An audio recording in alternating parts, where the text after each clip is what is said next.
मित्रों, सबसे पहली बात तो कि स्थानीय निकाय के जो चुनाव हुए 18 नगर परिषद और 28 नगर पालिकाएँ, कुल 46 इकाइयों का ये चुनाव था।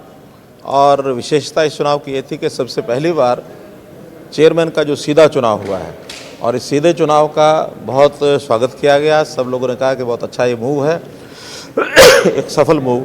और उसमें जब रिज़ल्ट आए हैं तो ये मान कर चलें कि हमारे भारतीय जनता पार्टी और जेजेपी सब मिला करके और हमारी एक अच्छी मेजॉरिटी, मैं समझता हूँ कि हाँ, सब मिला के 28 यानी मोर देन 60% ये रिज़ल्ट हमारे पक्ष में आया है। कांग्रेस तो मैदान छोड़ के ही भाग गई है और उनको तो कहीं ना भरोसा था कि भी हम कोई जीत पाएंगे, और इसलिए सिंबल दे करके उन्होंने अपने आप को कोशिश की है बचाने के, लेकिन बच नहीं सकते क्योंकि उन्होंने कुछ इंडिपेंडेंट्स को सपोर्ट किया था। कोई भी कांग्रेस के द्वारा या उनके किसी नेता के द्वारा सपोर्टेड कोई कैंडिडेट जीत नहीं पाया।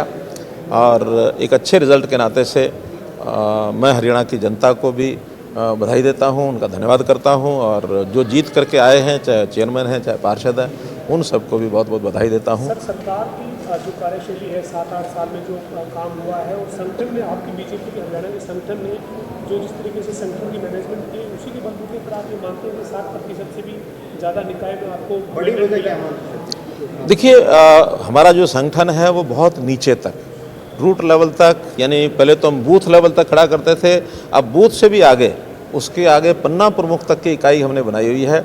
और एक एक वोटर को संपर्क करना, एक एक परिवार को संपर्क करना, ये हमारे संगठन का एक मूल मंत्र है, जो हरियाणा में भी है, सारे देश भर में भी है। और इस आधार पर ही हम लगातार पिछले कई वर्षों से हर चुनाव प्राय अच्छी मेजॉरिटी से जीत करके आ रहे हैं, चाहे स्थानीय निकाय के चुनाव हों, चाहे विधानसभा के हों, चाहे लोकसभा के हों। हमारे 2 बाई इलेक्शन और हरियाणा में हुए हैं, उसमें भी रिज़ल्ट को हम छोड़ दें तो हम आगे बढ़ कर के आए हैं, चाहे वो इलाहाबाद था चाहे बड़ौदा था, तो उसमें भी रिज़ल्ट हमारा पहले की अपेक्षा अच्छा आया है। और इस नाते से आगे की भी जो भी चुनाव होता है उसकी सफलता मिलती है, उसकी आगे के चुनाव पर उसका प्रभाव पड़ता है। आगे भी अब स्थानीय निकाय के चुनाव यानी पंचायतों के चुनाव आने वाले हैं, उसके बाद फिर जो बचे हुए नगर पालिकाएँ, नगर परिषद और नगर निगम हैं, उनके चुनाव आएंगे, फिर लोकसभा के आएंगे, विधानसभा के आएंगे। अगले 2-2.5 वर्ष तो लगातार चुनाव के ही रहने वाले हैं। इसलिए हम ऐसा मान के चलते हैं कि हरियाणा की जनता, उसको हमारे पर भरोसा है, हमारी नीतियों पर, हमारी उपलब्धियों पर, और इस भरोसे के आधार पर हमको निश्चित रूप से वो आगे मैंडेट करने वाले। राष्ट्रीय स्तर पर हुआ, कहीं ना कहीं मोदी जी ने, प्रधानमंत्री जी ने भी, केंद्रीय गृह मंत्री अमित शाह जी ने भी इसको अप्रिशिएट किया और इसको कहीं ना कहीं बताया कि हरियाणा में किस तरह से आपका संगठन, आपकी सरकार ने एक बड़ी जीत की, और पूरे ऑल ओवर हरियाणा से बाहर निकल के भी राष्ट्रीय स्तर पर भी इसे अप्रिशिएट किया। देखिए, ये चुनाव हैं, जीते हैं, उसकी अप्रिशिएशन मिली है। बल्कि इससे चंद दिन पहले जो राज्यसभा का चुनाव हुआ, उसमें भी केंद्रीय नेतृत्व ने इसको सराहा है। हमारा एक प्रकार से हमारी हाजिरी उसमें दर्ज हुई है कि हरियाणा के अंदर कोई ऐसा नहीं है कि हम किसी से पीछे हैं, हम सबसे आगे हैं। और जैसे जैसे भारतीय जनता पार्टी का ग्राफ केंद्र में मोदी जी के नेतृत्व के अंदर जो सरकार चल रही है और बाकी प्रदेशों में आगे बढ़ रहे हैं, और जिन प्रदेशों में कोई कमी भी रह गई है वो भी एक एक प्रदेश किसी भी रूप में आगे बढ़ रहा है। बहुत जल्दी आपको और अच्छे समाचार भी सुनने को मिलेंगे कि बिना चुनाव भी कुछ प्रदेशों में आगे बढ़ सकते हैं। तो इसलिए आगे बढ़ने का क्रम हमारा जारी है, लगातार हम बढ़ते रहेंगे। बहुत बहुत धन्यवाद, बहुत बहुत शुभकामनाएं।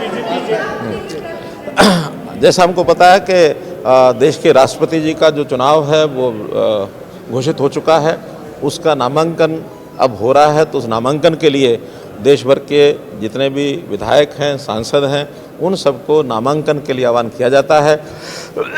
कल राष्ट्रपति के लिए कैंडिडेट के नाते मैडम मुर्मू, द्रौपदी मुर्मू, उनका नामांकन कल होना है। तो आज उत्तर भारत के जितने हमारे विधायक सांसद हैं उनकी ओर से एक फार्म भरा जाना है, उसकी प्रक्रिया चल रही है। और हिमाचल प्रदेश और हरियाणा के सभी विधायक सांसद उन एक यानी फॉर्म पर साइन करके तैयार करके कल लेकर के जाएंगे। इसी प्रकार दिल्ली में अलग से फार्म भरे जा रहे हैं, देश भर में बाकी जगह फार्म भरे जा रहे हैं, और कल जो है नामांकन होगा।